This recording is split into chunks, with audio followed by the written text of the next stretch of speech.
we start with the interview. Amy, maybe you can introduce yourself.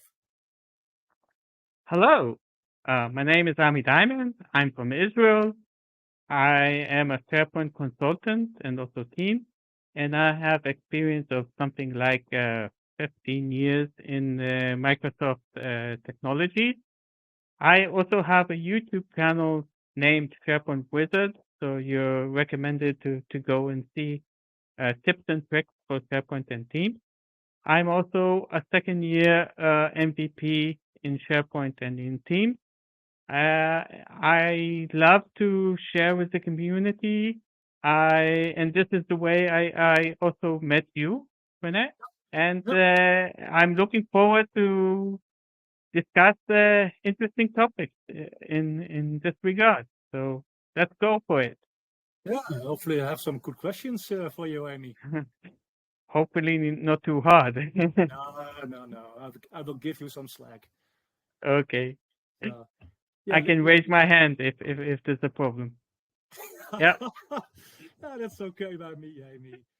Hey, my first question is with as a new organization wants to start with SharePoint Online, what are the key steps to think about? Okay. So as I said, I going to SharePoint is changing a mindset. It's not where if somebody is coming from either on-prem environment or a file share, then it's a different way of thinking.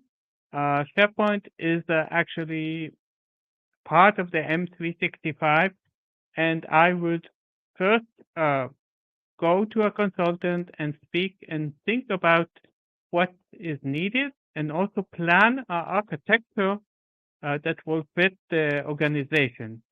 Because if you plan it before and you also plan governance and other things before, then you can um, get to a better solution because SharePoint has all kinds of features, different types of sites.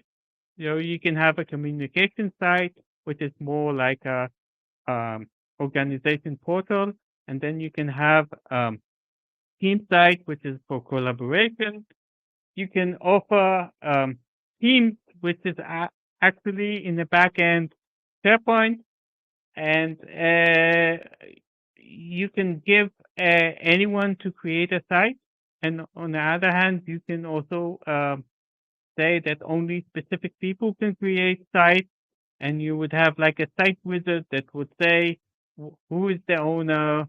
Maybe he needs to do some basic training, uh, and um, and there's also additional things. For instance, a site can be uh, also a hub site. A hub site is actually where you can have one menu that actually is common for multiple sites. So if you plan that in advance, then you can have one or more hub sites that can be actually the entry point for a department. So let's say you have a HR department, but it has each uh, sub sub department has a site. Then you can have one hub site that actually has a common mega menu and links, and that's something that you need to consider. So in general, planning is always good before implementing, and of course adoption is also if you have the technology, you set it up, but the users don't know how to use it or you don't update them, then that might be a problem later on because SharePoint also has some boundaries and limitations. It's better to plan it before you get to some kind of a limitation, and then you raise your hand and say, "Oops, uh, I reached past some kind of a limitation, and if I knew that before, I could avoid it." Yeah, true. I see a lot of organizations and they approach it from a technical perspective, but they didn't think about it very good to how do we want to use such a tool as SharePoint Online. Yeah. And yeah, often they have a lot of problems because of that. Yes, yeah, it can happen anywhere. Because sometimes you can use the tool, but you should be aware of what is the best practice.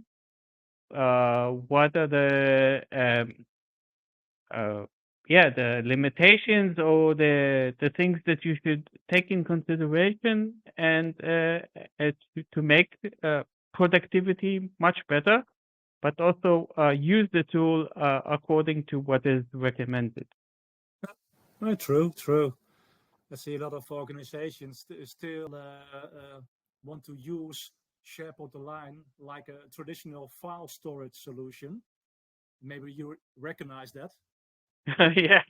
Yes, actually, I have been involved in many migration projects. Some were from different versions of SharePoint from 2007 to 13 and from 13 to online. And there's lots of challenges that sometimes different web parts are not existing in other ones. And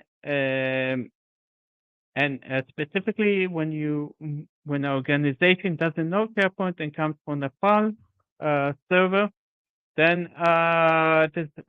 you need to change your way of thinking, because a file share, you manage permissions differently. You can put as much files you want, yeah, millions of files. You can, but you can have as much folders in hierarchy, and actually in SharePoint, you get extra benefits, because in SharePoint, in lists or in libraries, you can have metadata, and metadata gives you the possibility to filter and to give additional information that you can then manage the information better. In File, it's not possible.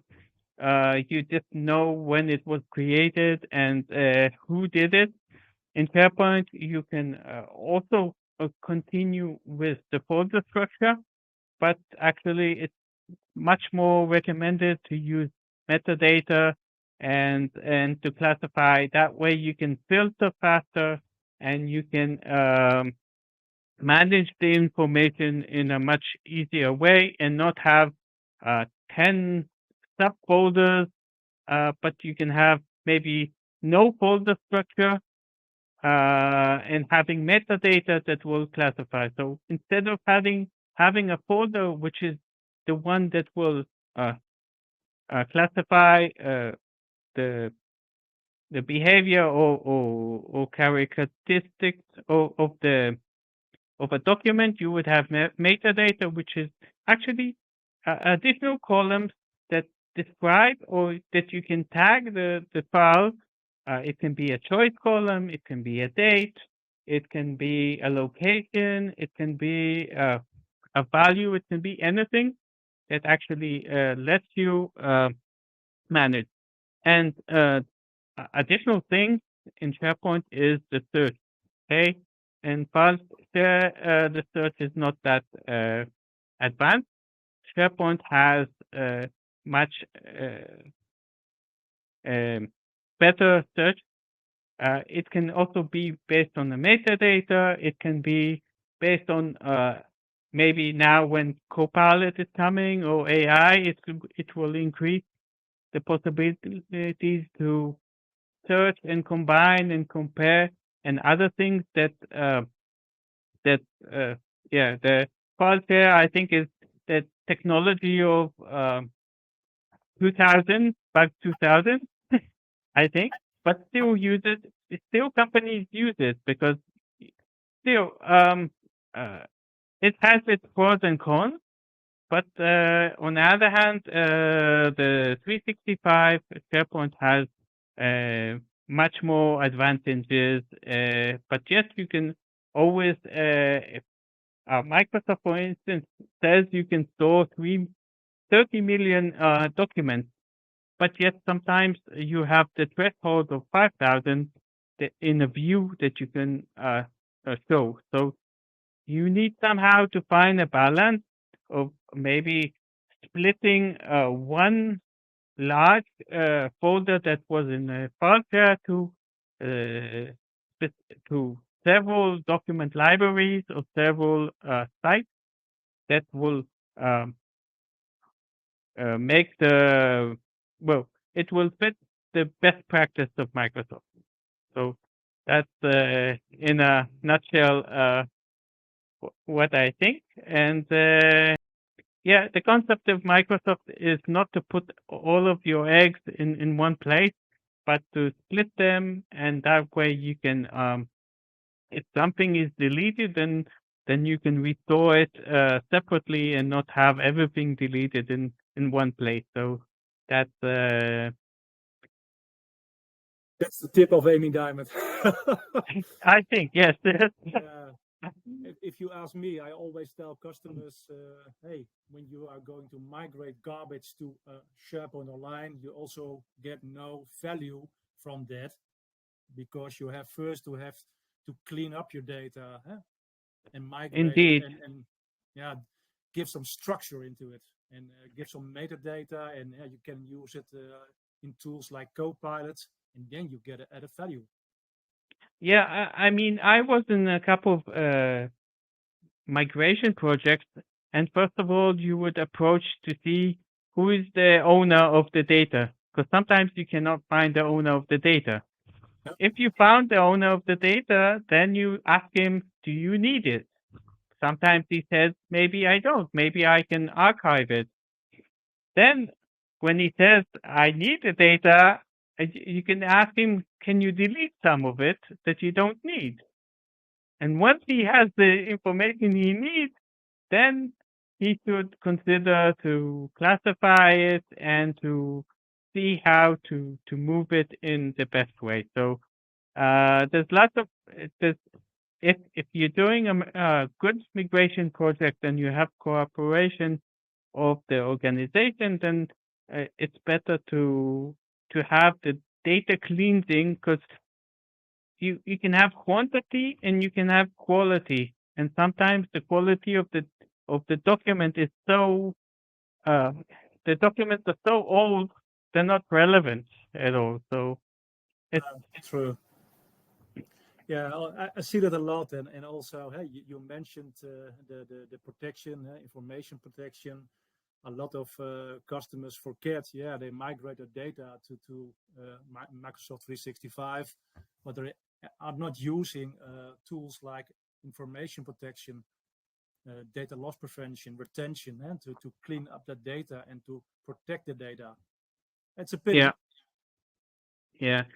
Yeah, Microsoft has lots of tools that you can, the Microsoft 365.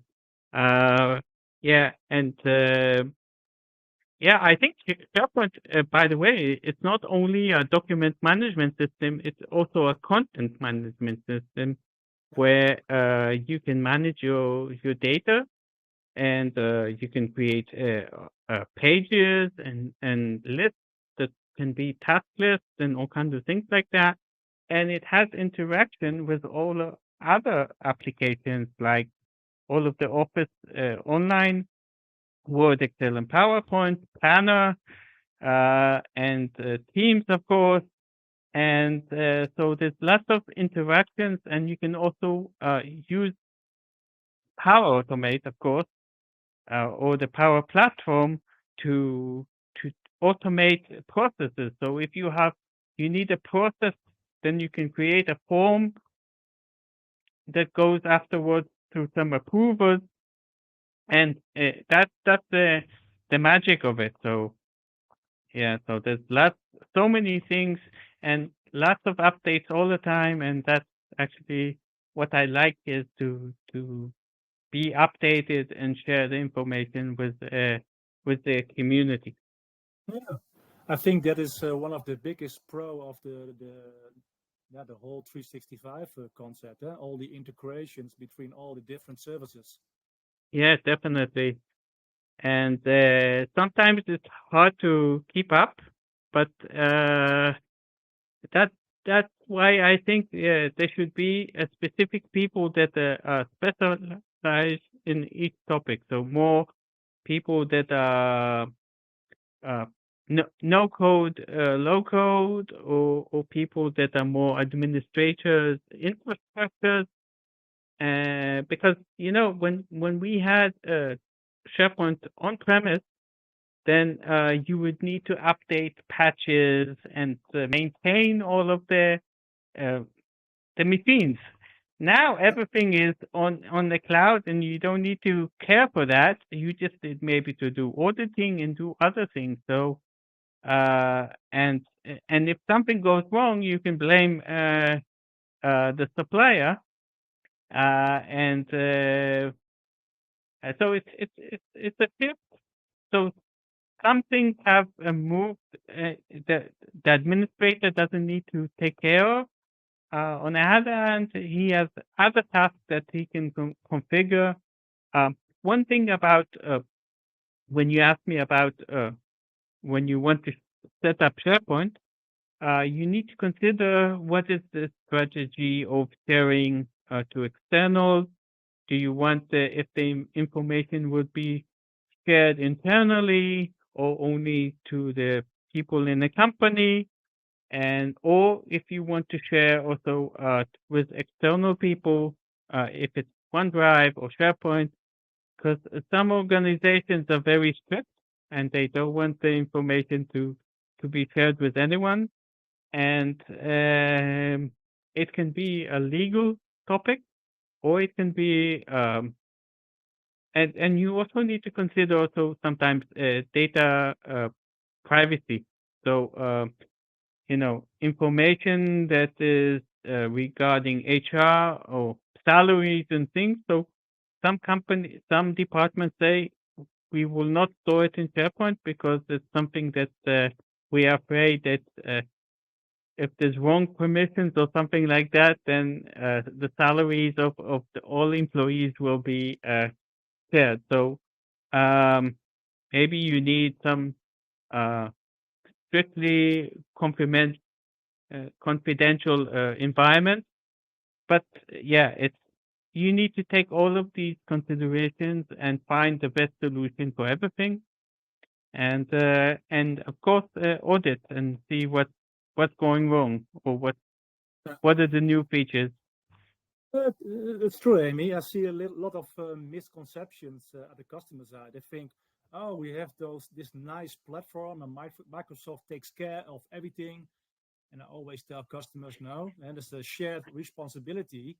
And you have to think about the governance, about your 365 environment. How do you want to secure it, secure your data? How do you want to use your data and to classify it and protect it?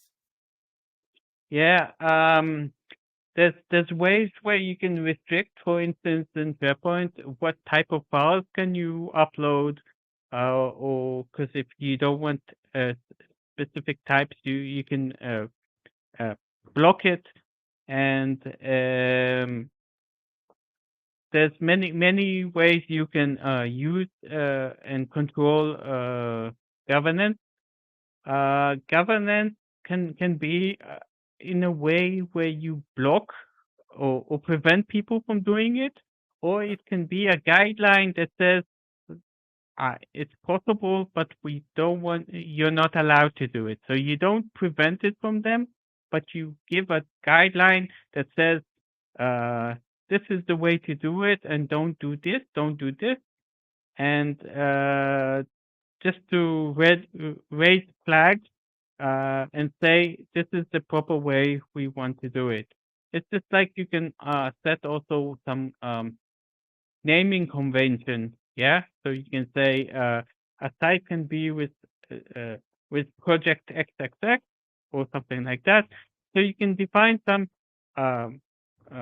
all kinds of things that the organization wants, that the way of managing will be very common, but united, meaning everyone does it the same way and not each one differently. Okay, yeah. There must be a little bit balance between productivity and the security and compliance part. Yeah, I think Microsoft is actually says in the concept they provide is everyone can create a site, everyone can create a team, everyone can do anything. Of course, it's possible to block it. Um, and I think it's good on the one hand. On the other hand, it's hard for the organization to know what's happening because sometimes people just create sites just because they can, not because they need to. Okay, so you have millions of sites that are created and none of them are with information, or sometimes the site has the owner has left and no one is actually we implemented some kind of process that says if the site has not been used after several times, the site owner gets some kind of alert. He says this site was not used for half a year. Please approve if to delete it or if you want to renew it. In this way, it can maybe people can know that they have a site that they have that they are the owners, and on the other hand, it can also just uh, do some cleaning up for sites that are not active, unless yeah. What can happen is also sometimes that no one gets the mail or the person that got it just said delete it and then you need to restore it. But uh, there's all kinds of ways that you can control it and yeah. So it's what we can continue. Yeah. Yeah, I mean, sure, sure. It's a very interesting topic, and then I can also talk about this subject for hours, but we don't have that much Mhm. time. I find it a very interesting question. The next one, how can organizations ensure effective collaboration in SharePoint without creating content sprawl of the application? Um, But I think we have talked about it a little bit in the beginning of our conversation. Think about your name convention. Think about the governance. Think about for before you're migrating, clean up your data. yeah, I think there's things you can control and there's things that if communication is the key. Okay, so it can be a verbal communication. It can be communication in a chat. It can be meetings. Um, but you need to share the information because uh, if each one, if people in the team don't talk to each other and each one creates its own folders and separately, yeah, and do different permissions. And so I think it's really a matter of what people do because the technology can give them some possibilities, but there's nothing that will replace people to discuss and set maybe common starting point. Uh, what what is the data? For instance, I can tell you, well, in lists, you can set some function that says you cannot create an item that has the identical information for one column. But documents that are uploaded, actually, if you try to upload a document which is in the same folder, it will say the file is there. Do you want to replace or add it in addition? But if you add the same name of the file in a separate library, in a separate folder in the same library, it will let you do that because it thinks as a different file. So I don't know if SharePoint can prevent that, but it's a matter of more um, collaborating, talking, chatting, and giving some maybe guideline, as you said, to set some ways to do it, because sometimes technology can not replace people, and the person itself needs to know. Um, but one important thing I think is uh, Microsoft 365 has the SharePoint, which is actually the place to store organization documents, but it also provides the OneNote, the OneDrive. The OneDrive is actually the starting place where people can store documents that they're starting to work on, or they uh, or working on a document. The problem is sometimes organizations that that most of the or some of the information is stored in their own OneDrive, and it's not shared with anyone. I'm actually in a project where the organization is saying we have 100 terabytes of documents in OneDrive, which we're planning to tell everyone to move to SharePoint, and we will limit the OneDrive to be maybe the minimum, because what happens is if a user, a worker leaves the company and there's no retention or something, then his data will be deleted. Yeah. And 100 tera. Now, I must say that some of the information is also personal data, or just photos and things that people stored, and it's not belonging to work. And they should also, or some organizations say, I'm not providing you a Dropbox for your photos of families. Okay, but what's more important is that the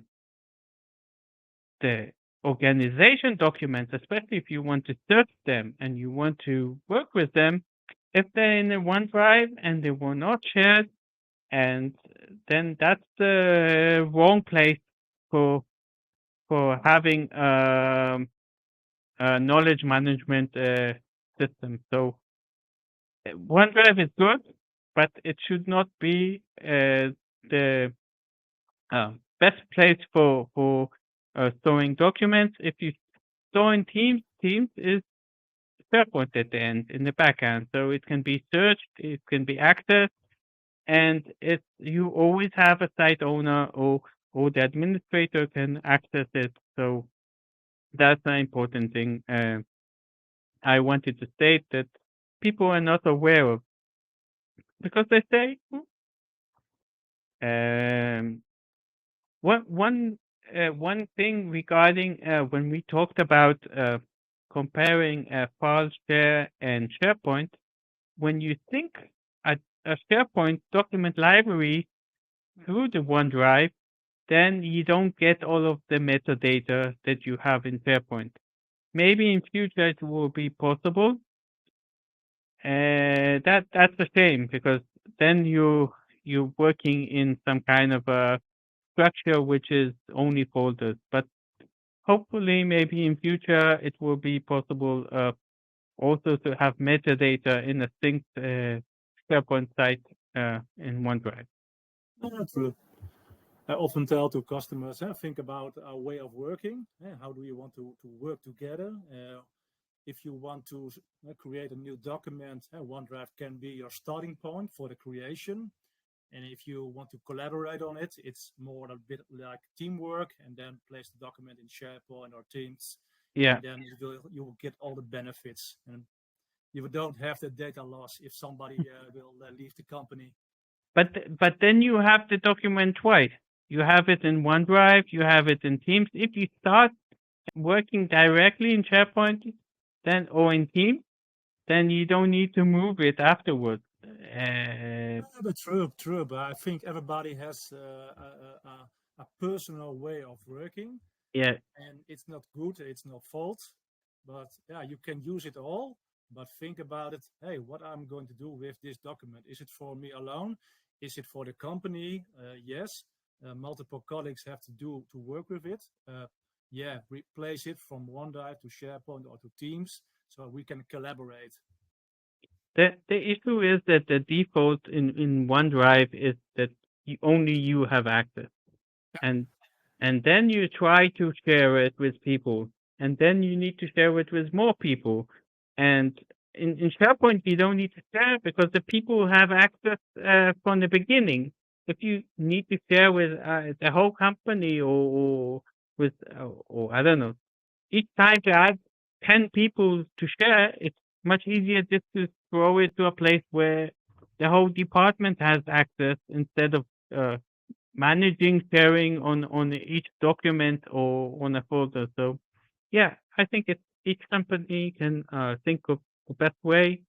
I'm not sure how Microsoft what is the concept of Microsoft, because I guess they know that SharePoint is the place for collaboration and OneDrive is less for storing organization. Personal. But yes, yeah. Yeah, but I guess they offer lots of tools, and uh, sometimes the challenge is either you can have multiple tools for the same thing, let's say for task management. So you can have a list, you can have Planner, you can have OneNote, you can have, so there's lots of possibilities, and each one can think of the best tool that can help him as much. So that's my tip. Yeah, that's a good one, I think. If you talk about the SharePoint Admin Center, there are a lot of settings in there. Can you share any thoughts on your best practice settings in the SharePoint Admin Center? What are the things to think about? Yeah, I think there's default settings of sharing, for instance. So you can set by default that the sharing would be only people in the organization, or you can set only specific people that you can share to prevent. You can block totally sharing with externals in the SharePoint. This is one thing. Um, you can define retention, or you can define, for instance, the default size of a site that is created. You can set it to 1 tera or up to 25 terabytes. So if you know in advance that it will be very big, then you can set it to the highest one. But if you don't want people just to upload all of their uh, garbage, then you can say this site is limited only to a maximum size. In addition, what else can there's lots of, usually the default is the best because Microsoft knows exactly what is needed. But you can set all kinds of things if you can if the user, for instance, can create by himself a site, or is it hidden? You know, when you go to the SharePoint homepage, you can have either create a site or not. So you can hide that, and then if you don't want everyone to do that. There's lots of settings that, but I think usually the default is you should start from that, and then if you want to release or make it more flexible, then you can change it more. Okay, thank you. Um, of course, these days it's all about Copilot. How can Microsoft 365 Copilot enhance productivity in SharePoint Online? And what are some potential use cases? Okay, we must be honest and say that the SharePoint the Copilot is new, and it also costs a license. Once at first it was minimum 300 licenses that the organization needed. Now they brought it down to the minimum, but I think it's still $30, which is organization needs to think if it's you can have the ROA back, but organizations that at least take some licenses for testing can start to test it, and I think there's very interesting stuff. Just like you test ChatGPT, sometimes you need to check that the answers are correct and not to rely on them 100%. But first of all, I think it takes only data that you have access to. So I mean, there's so much functionalities that either you can go to a document or you can go to a file and ask it to summarize it or to create key points or tasks. In videos, it can summarize and give you all kinds of summaries. You can compare between multiple documents and say, give me the differences, okay? Currently in SharePoint, it's not available, but it's rolling out in OneDrive, which actually lets you go also to document libraries in SharePoint. I think organizations first need to do some preparations before they roll out the Copilot, because as you said, just like I don't know, are you familiar with Delph? Delph sounds very old. Delph is there, but people would go there, and all of a sudden they will see documents they never knew, and they found all kinds of things that documents that they thought were never. They found that it was shared with people that they couldn't. So there's some. If you want to roll out Copilot, you need also to prepare the data and see that everything is working according to the permissions that are right, because what Copilot will do is it will show you only what you have access, but if you have access to things that you should not, then it might show you things you should not see. But I think it will make lots of productivity. For instance, if you have Copilot in your Outlook, and you could say to the Copilot, reply to this mail in certain way, in a long way or short way, and you can actually say that I want it to be very strict or I want it to be very polite. Okay, so you can play around with it, and even in Teams, you can have a team meeting, you have the transcript, and you can ask actually the recording of or during the meeting or after the meeting. You could ask Copilot, can you tell me to summarize or to give me the key points or to give me action items to the future. So I think it's a good tool. You need to check the quality and not automatically rely it 100%. I think it's improving, and I think people will need to learn how to use it, meaning to write the right prompt that will give you what you're asking for. Because if you're too general, you will not get anything. I think if you're too detailed, also you need to ask. It's like learning a new language, I think, and that's something that I mean. I don't think people will lose their job because of Copilot coming, but I think Copilot can just like it's a helper. It's not it's assistant.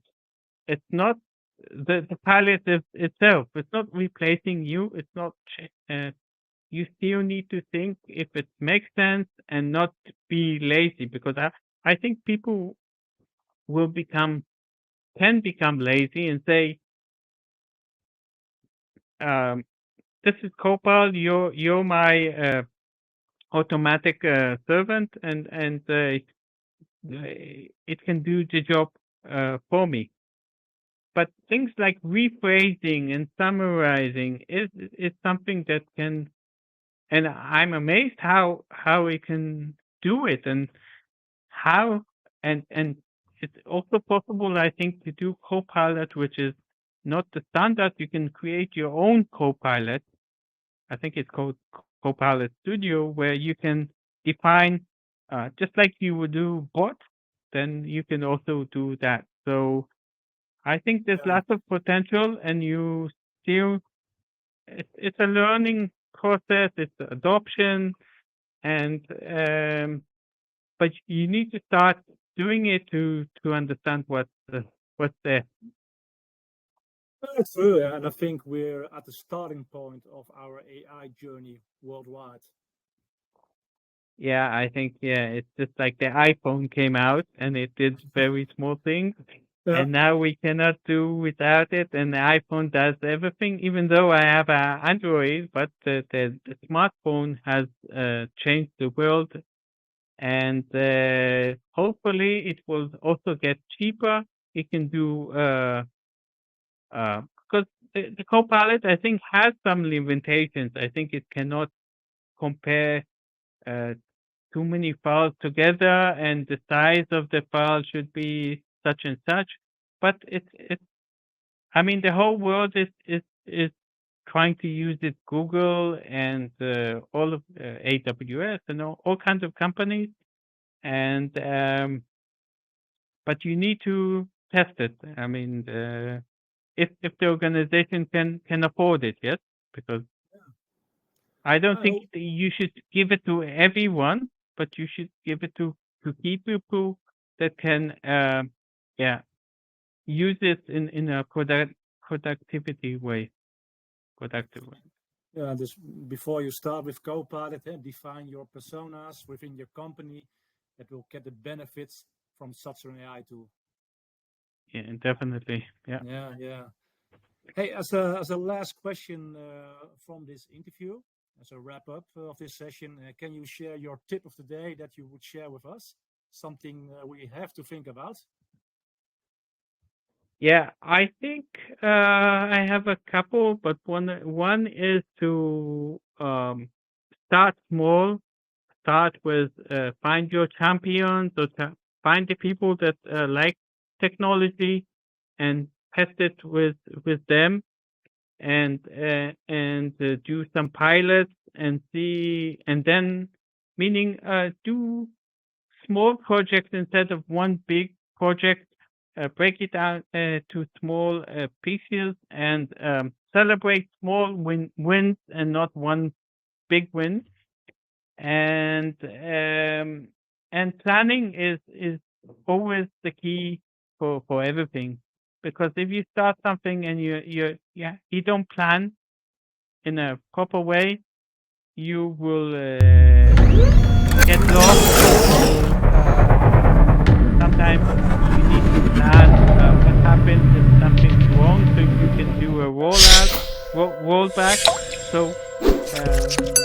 I think planning is very important.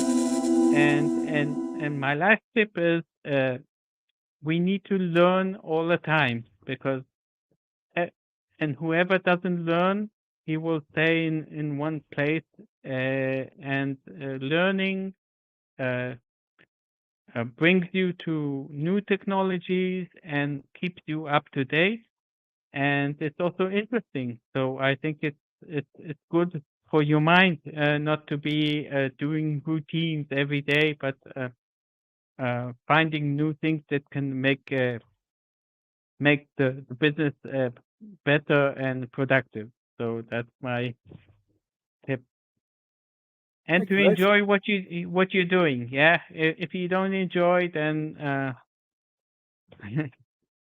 That's the yeah, most important, Amy. Get some positive energy from the things you are doing. Yeah, thank you. Listen, I really want to thank you for this interesting interview. I'm very happy to meet you, and I hope we can continue this collaboration in future. And yeah, I mean, hopefully now you are in a MVP community, we can maybe meet in meetings or face to face sometime in the future, because that's yeah, it's a great community. So that I'm happy that I got to know you, and that's uh, that's great. Yeah, it's great interviewing you, and yeah, let's interact and share knowledge on the socials together. Definitely, definitely. I'm here to do that. Thank you very much, Amy, and have a good weekend. Okay. Bye, guys. Goodbye. Bye bye.